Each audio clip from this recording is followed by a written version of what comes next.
பாட்டு ஒர்ஷிப் ரொம்ப முக்கியங்க. ஏன்னா வார்த்தைக்கு கேட்கறதுக்கு முன்னாடி நம்ம இருதயத்தை இந்த பாட்டும் ஆராதனையும் தான் நம்முடைய இருதயத்தை பண்படுத்துது.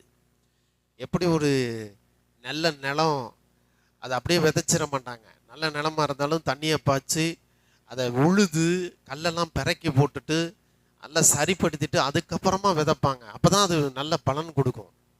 அதுமாரி தேவனுடைய வார்த்தை உங்க இருதயத்துக்குள்ள வரணும், நல்லா ஸ்ட்ராங்கா இருக்கணும்னா முதல்ல உங்க இருதயத்தை பண்படுத்துறதுக்கு, விசுவாசத்தை தூண்டுறதுக்கு, தேவனுடைய அன்பை ருசி பார்க்கறதுக்காக தான் அந்த பாடல் ஆராதனையெல்லாம் வைக்கிறாங்க.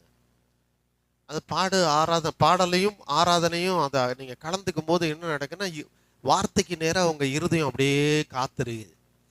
தாவீது சொன்ன மாரி மானானது நீரோடைகளை வாஞ்சித்து கதறுவது போல என் ஆத்துமா அப்படியே தேவனுக்கு நேராக காத்திருக்குது. அப்ப கர்த்தருடைய வார்த்தை வரும்போது அந்த வார்த்தையை கேட்கும்போது நீங்க 100 மடங்கு பலனை கொடுக்கிறவர்களாக அடைகிறவர்களாக இருப்பீர்கள்.